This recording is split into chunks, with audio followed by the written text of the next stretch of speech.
ఓం నమః శివాయ. ఓం నమో నారాయణాయ. నరదృష్టి నివారణ అక్షర తులాభార కాల భైరవాయ నమో నమః. హరి ఓం. ఆదిత్యాయ సోమాయ మంగళాయ బుధాయ చ గురు శుక్ర శనిభ్యశ్చ రాహవే కేతవే నమో నమః. ఓం కాళకాలాయ విద్మహే కాళాతీతాయ ధీమహి తన్నో కర్మ నివారణ నరదృష్టి నివారణ కాళభైరవాయ నమో నమః. హరి ఓం. మా ఛానల్కి స్వాగతం. చూస్తున్న వీక్షకులకు ప్రేక్షకులకు ప్రియ కాళభైరవ భగవద్బంధులకి స్వాగతం పలుకుతూ సనాతన ధర్మ సంరక్షకులకి అలాగనే జ్యోతిష అభిమానులకు అందరికీ కూడా ముందస్తుగా తెలుగు ఉగాది పండగ శుభాకాంక్షలు. శ్రీ విశ్వావసునామ సంవత్సరంలో అందరికీ శుభాన్ని, జయాన్ని, లాభాన్ని, ఆయురారోగ్యాలు ప్రసాదించాలని మనసారా కాళభైరవ స్వామి వారిని వేడుకుందాం. ద్వాదశ రాశుల్లో గ్రహ గమనాలు వీక్షింపచేద్దాం. వృషభ రాశిలో దేవగురు బృహస్పతి సంచార స్థితి, కన్యరాశిలో కేతు సంచార స్థితి, మీనరాశిలో శని రాహుల సంచార స్థితితో ఉగాది పండగ ప్రారంభం అవుతుంది. అదే కాకుండా ఈ సంవత్సరము మనకు మే నెలలో రాహుకేతులు మారడం, అలాగనే దేవగురు బృహస్పతి మిథున రాశిలోకి సంచారం చేయడం జరుగుతుంది. శ్రీ విశ్వావసునామ సంవత్సర పంచాంగ శ్రవణ మహోత్సవ కార్యక్రమంలో మిథున రాశి వారికి ఎలా ఉండబోతుందో ఈ వీడియోలో సవివరంగా సంపూర్ణంగా తెలుసుకుందాం. మిథున రాశిలో ఏ నక్షత్రాలు వస్తాయనగా మృగశిర నక్షత్రంలోని 3వ పాదం, 4వ పాదం, ఆరుద్ర నక్షత్రంలోని 4 పాదాలు, పునర్వసు నక్షత్రంలోని 1, 2, 3 పాదములు కలిపితే మిథున రాశి. అలాగనే చాలామందికి పుట్టినటువంటి కాల సమయంలో డేటా బర్త్లో లేనటువంటి వారికి పేరు యొక్క మొదటి అక్షరాన్ని అనుసరిస్తూ ఆ రాశిని తెలుసుకునే ప్రయత్నం చేద్దాం. కా, కీ, కు, ఖం, అజ్ఞ, చ, కే, కో, హ అక్షరాల వారందరూ మిథున రాశి జాతకులే. మిథున రాశి యొక్క అధిపతి బుధ భగవానుడు. ఈ సంవత్సరం రాజు రవి అయితే అనేక రకాలమైన కీలకమైన పదులన్నీ కూడా బుధుడి యొక్క చేతుల్లో ఉన్నాయి. సస్యాధిపతి, పురోహితాధిపతి, గ్రామాధిపతి, రాష్ట్రాధిపతి, అనేక రకాలమైనటువంటి విదేశాంగాధిపతి కూడా బుధ భగవానుడే. కనుక మిథున రాశి వారికి గత 18 సంవత్సరాలుగా ఎదురు చూస్తూ ఉండబడినటువంటి ఇప్పుడు శుభ సమయం ఆసన్నమైంది అని చెప్పి గుర్తుపెట్టుకోగలగాలి. 12 ఏళ్ల తర్వాత దేవగురు బృహస్పతి రాశిలోకి రావడం, 18 సంవత్సరాల తర్వాత కేతు భగవానుడు 3వ స్థానంలోకి రావడం, 18 సంవత్సరాల తర్వాత రాహు భగవానుడు 9వ స్థానంలో సంచారం చేయడం, 30 సంవత్సరాల తర్వాత శని భగవానుడు మీనరాశిలో సంచారం చేయడం అనేటువంటి ఇవంతనూ ఓవరాల్గా చూసినట్లయితే మిథున రాశి వారి ఆలోచనకు, మిథున రాశి వారి యొక్క హార్డ్ వర్క్కు, మిథున రాశి వారి యొక్క సమయస్ఫూర్తికి కోట్లు సంపాదించబోతున్నారు. వీరి యొక్క ఆదాయ వ్యయాలు కూడా అలాగనే ఉన్నాయి. ఒక్కసారి మనం గమనించినట్లయితే ఆదాయం 14, వ్యయం 2. చూడండి, 14 రూపాయలు సంపాదిస్తే కేవలం 2 రూపాయలు మాత్రమే ఖర్చు అవ్వబోతున్నాయి, 12 రూపాయలు మిగిలించబోతున్నారు. కనుక 12 రూపాయలతో స్థిరాస్తులు, చరాస్తులు, షేర్లు, బంగ్లాలు, విల్లాలు రాబోయే 7 తరాలకు సరిపడినంత ధనం సంపాదించే సమయం ఆసన్నమైందని చెప్పి మిథున రాశి వారు గుర్తుపెట్టుకోగలగాలి. అలాగే రాజపూజ్యం 4, అవమానం 3. మీ మాటకు ఎదురు లేదు, మీ మాట వేదం, మీ మాట శాసనం కాబోయే సమయం ఆసన్నమైంది. కనుక ఇలాంటి కాల సమయంలో చేతి వృత్తుల వారు, మార్కెటింగ్ రంగంలో ఉండబడిన వారు, వ్యవసాయ సోదరీమణులు, గృహ భవన నిర్మాణ కార్యక్రమాన్ని ఆచరింపజేసేవారు, వస్త్ర వ్యాపారాలు, అలాగనే బార్డర్, మిలిటరీ, నేవీ, విశేషమైన ఆర్కిటెక్ట్స్, బిల్డింగ్స్ నిర్మాణం చేసేటువంటి వారు, నిర్మాణ రంగము, వ్యవసాయ రంగము, ఎక్స్పోర్ట్స్ అండ్ ఇంపోర్ట్స్ బిజినెస్ చేసేటువంటి వారు, షేర్ల బిజినెస్లు నడిపించే వారందరికీ కూడా వీలైనంత వరకు, అంటే అధికస్య అధిక ఫలితః అంటారు. అంటే ఏదైనా మనం ఒక పని చేసినప్పుడు మౌనం, ధ్యానం, ఏకాగ్రత, అంటే ఎదిగే కొద్దీ వీలైనంత వరకు మౌనంగా ఉండి తీరాలి. ఏ విషయాన్ని కూడా వెంటనే స్పందించవద్దు. వీలైనంత వరకు ప్రతి విషయాన్ని కూడా మీరు వీలైతే ప్రతిరోజులో 1 గంట 2 గంటలు కానీ మౌనానికి కేటాయించండి.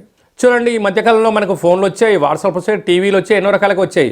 కానీ ఒక వ్యక్తి మౌనంగా ఉండలేని పరిస్థితి ఉంటుంది. ఇవన్నీ కోట్లు సంపాదించగలగాలి. సంపాదించడం ఒకవైపు అయితే వాటిని నిలబెట్టుకొని స్థిరచరాస్తులుగా మార్చుకొని నీవు నీ కుటుంబ తరాలు 7 తరాలు అనుభవించగలగాలనే మేనేజ్మెంట్ అనేది చాలా గొప్ప విషయం. మనం ఈ మధ్యకాలంలో ఒక చిన్న విషయం, ముంబైలో ఒక స్కూల్ మాస్టర్ గారికి ఒక 5 కోట్ల రూపాయలైనటువంటి లాటరీ తగిలింది. వచ్చింది, తను ఎంతో సంతోషించాడు. కేవలం 2 సంవత్సరాలు తిరిగే లోపల మళ్ళీ తను తిరిగి ఎక్కడికి వచ్చాడు, మళ్ళీ ట్యూషన్లే చెప్తున్నాడు. అదృష్టం తలుపు తట్టింది, కానీ దాన్ని నిర్వహణలో వ్యసనానికి గురైపోయి, ఎలాంటి వ్యసనం? కీర్తి.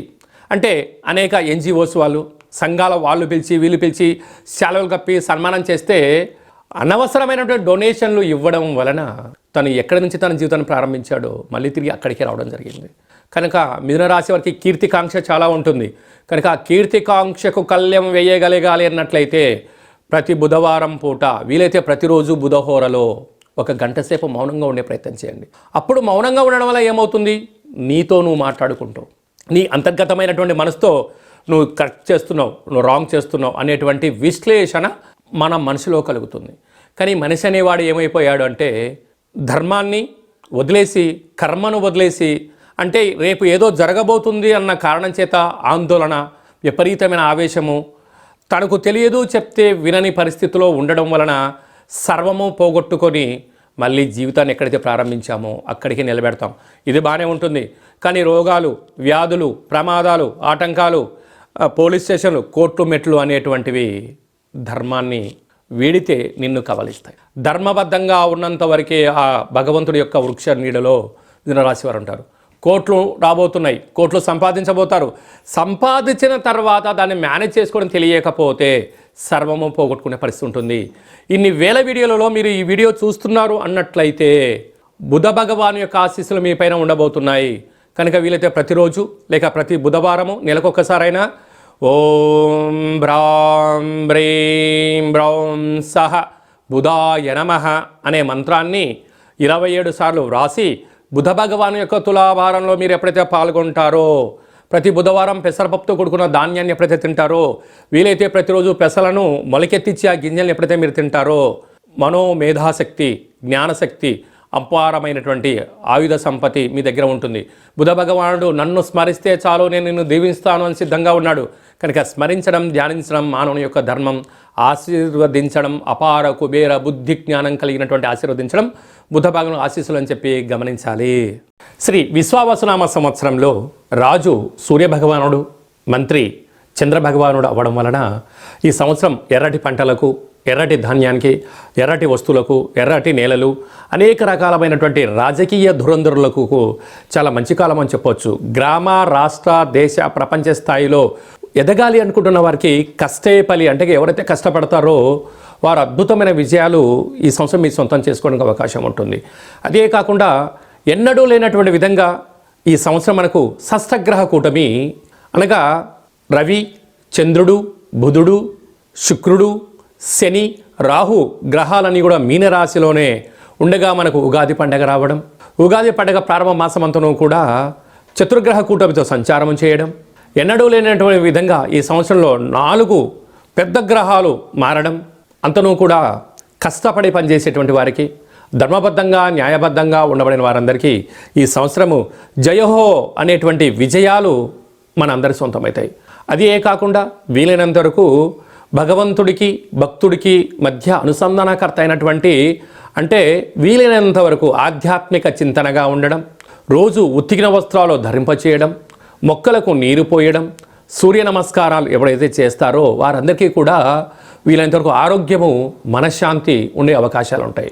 అదే కాకుండా అనేక సంవత్సరాలుగా విజయం కోసం పరితపిస్తున్న వారందరికీ కూడా ఒక భక్త ప్రహ్లాదుడిలాగా, ఒక నారాయణులాగా నిత్యం, అంటే మనకు నారద మహామునిలాగా నిత్యము దైవనామస్మరణ ఎలా చేస్తూ ఉంటారో మనము కూడా ఈ సంవత్సరం వీలైనంత వరకు ఆదివారం పూట, అంటే రాజు సూర్యుడు అవ్వడం వలన ప్రతి ఆదివారం పూట ఇలా ఒక పత్రంలో ఓం హ్రాం హ్రీం హ్రౌం సహ సూర్యాయ నమః అనేటువంటి మంత్రాన్ని ప్రతి ఆదివారం రోజు రాయడం, కుదిరితే రోజు రాయడం, కుదరలేదు 4 ఆదివారాల్లో ఏదో ఒక రోజు రాయడం.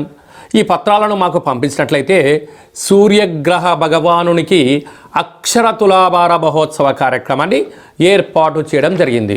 ముందు తులాభారము అనగానే మనము విద్యలో కానీ, ఉద్యోగంలో కానీ విజయం సాధించినప్పుడు మనం షష్ఠపూర్తి కాల సమయంలో చాలా అరుదుగా చూస్తూ ఉంటాం. ఒకవైపు ధాన్యాన్ని, ఒకవైపు యజమానిని కూర్చోబెట్టి తులాభారం చేస్తూ ఉంటారు.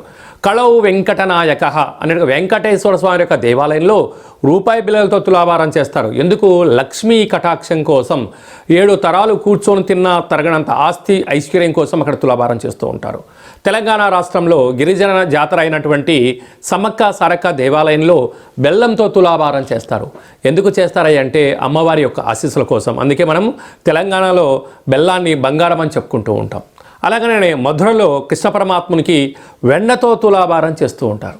అయితే చూడండి, మార్వాడి చూడండి, చిన్న జీవనాన్ని ప్రారంభించి కొద్ది కాలం కాగానే వాళ్ళు అపార కుబేర సంపన్నులుగా జీవనాన్ని పొందుతూ ఉంటారు. ఈ విధంగా మన అందరికీ కూడా ఐశ్వర్యం కోసం, యోగం కోసం ప్రతి ఆదివారం పూట సూర్యుడికి, ప్రతి సోమవారం పూట చంద్రుడికి, మంగళవారం కుజుడికి, బుధవారం బుధ భగవానునికి, గురువారం గురు భగవానునికి, శుక్రవారం శుక్ర భగవానునికి, శనివారం శని భగవానునికి, రాహు భగవానునికి, కేతు భగవానునికి ఎవరికి ఏ దోషమైతే ఉందో వారితో ఇలా పత్రం రాయించి ఈ పత్రాలంతా కూడా భగవంతుణ్ణి, ఆ నవగ్రహాల భగవంతుణ్ణి తులాభారంలో ఏర్పాటు చేసి మీ పేరు మీద పూజ చేసి మీకు ప్రసాదంగా నరదృష్టి నివారణకు సంబంధించినటువంటి ప్రసాదాన్ని తమకు అందజేయడం జరుగుతుంది. కనుక కలియుగ కాలంలో వెంకటేశ్వర స్వామిని స్మరిస్తే ఎలా యోగం కలుగుతుందో, విజయాలు కలిగిన తర్వాత పెద్దాన్ని ఎలా దర్శించుకుంటామో, నామ ఇతి మంత్రియతః, నామాన్ని స్మరించడం వలన మనకు మనశ్శాంతి, ఆయువృద్ధి, జ్ఞానవృద్ధి కలుగుతూ కోపతాపాలకు దూరంగా ఉండేటువంటి పరిస్థితి ఉంటుంది. కనుక ఆదిత్యాయ సోమాయ మంగళాయ బుధాయ చ గురు శుక్ర శనిభ్యశ్చ రాహవే కేతవే నమో నమః అనే మంత్రాన్ని మనం ప్రతిరోజు చెప్పుకుంటూ ఉంటాం. అలాగే ఆదివారం పూట సూర్యుడు, సోమవారం చంద్రుడు, ఇట్లా 7 రోజులకు 9 గ్రహాలను స్మరించడం, ధ్యానించడం, వ్రాయడం, తులాభారంలో పాల్గొనడం వలన సకల గ్రహ దోషాలు తొలగి ఈ శ్రీ విశ్వావసునామ సంవత్సరం అంతను కూడా రాజు సూర్యభగవానుడు అవ్వడం వలన రాజుగారి ఆశీస్సులు మన పైన ఎప్పుడైతే ఉంటాయో అన్నింటా విజయాలు, ఎక్కడికి వెళ్ళినా మనకు రాజ్య పట్టాభిషేకాలు, మనకు రాజగౌరవాలు ఎలా దక్కుతూ ఉంటాయో కేవలం నామాన్ని స్మరించడం వలన, వ్రాయడం వలన మనందరికీ ఇలాంటి యోగం కలుగుతుంది.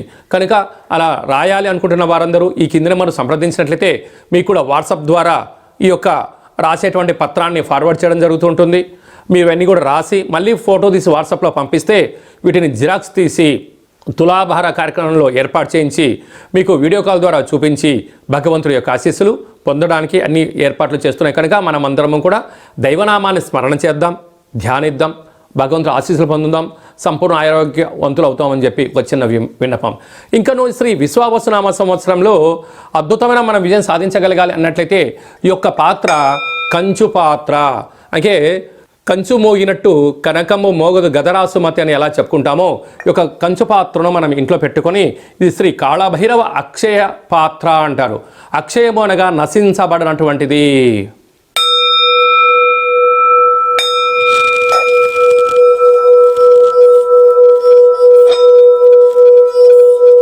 ఈ పాత్రలో 12 రాసులను అచ్చు వేయడం జరుగుతుంది. కనుక ప్రతిరోజు ఉదయం స్నానం చేసి సూర్య నమస్కారం చేసిన తర్వాత 2 అగరబత్తులు వెలిగించి తిప్పి ఇలాగా 12 సార్లు తిప్పడం వలన మనిషి శరీరంలో ఉండబడినటువంటి, హ్యూమన్ బాడీలో ఉండబడినటువంటి మూలాధార, స్వధిష్టాన, మణిపూరక, విశుద్ధ, అనాహత, ఆజ్ఞ అనేటువంటి చక్రాలు వికసింపచేసి వ్యక్తి జ్ఞానిగా మారి రోగం నుండి బయటపడము, నరదృష్టి నుంచి బయటపడము, అనేక రకాల సమస్యల నుంచి తనకు తానే రిలీజ్ అయిపోయి ఆవేశంగా ఉండబడిన వ్యక్తి శాంతంగా మారి ఉన్నతమైనటువంటి విలువలతో కూడుకున్న జీవితాన్ని పొందుతారని చెప్పి గమనించాలి.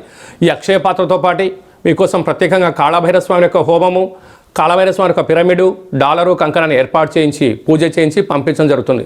కనుక శ్రీ విశ్వావసునామ సంవత్సరం అంతను కూడా గ్రహ గమనాలు అనేకంగా మారుతున్నాయి. ఇంకా స్వల్పమైనటువంటి ఒడదొడుకులు ఉండినను ఏది శాశ్వతం కాదు అని చెప్పి గమనించాలి.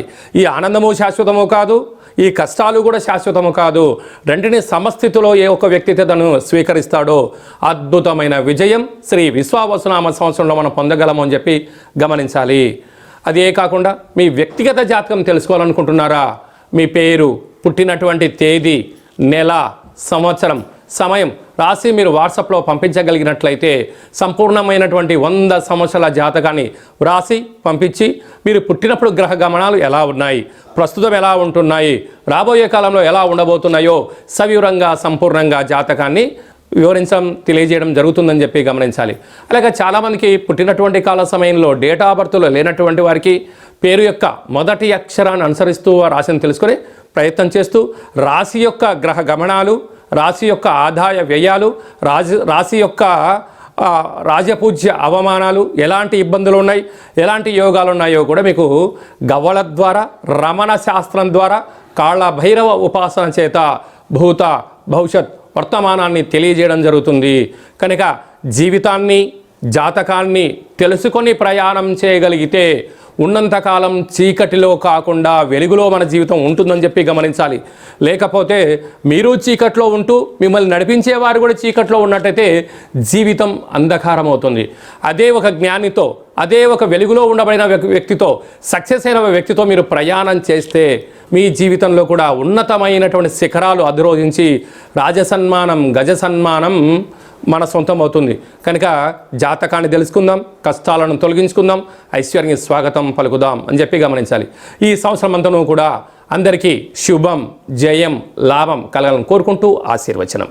ఓం శతమానం భవతి శతాయు పురుష సతేంద్రియ ఆయుష్యేవేంద్రియే ప్రతిష్టతి ధనం ధాన్యం బహుపుత్రలాభం శత సంవత్సరం దీర్ఘమాయు లోకా సమస్తా సుఖినో భవంతు సర్వం శివార్పణమస్తు. శ్రీ విశ్వావసునామ సంవత్సరాంతం నిత్యం శాంతిరస్తు, వృద్ధిరస్తు, తుష్టిరస్తు, అవిఘ్నమస్తు, ఆయుష్యమస్తు, ఆరోగ్యమస్తు. లోకా సమస్తా సుఖినో భవంతు.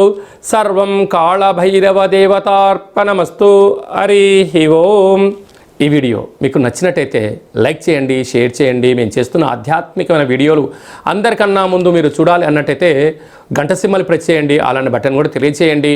మీరు ఎవరి క్షేమాన్ని కోరుకుంటున్నారో లేక మీ క్షేమం గురించి ఎవరైతే ఆలోచన చేస్తున్నారో ఈ భక్తి సమాచారాన్ని చేరవేసి భగవంతుడు ఆశీస్సులు పొందగలరు.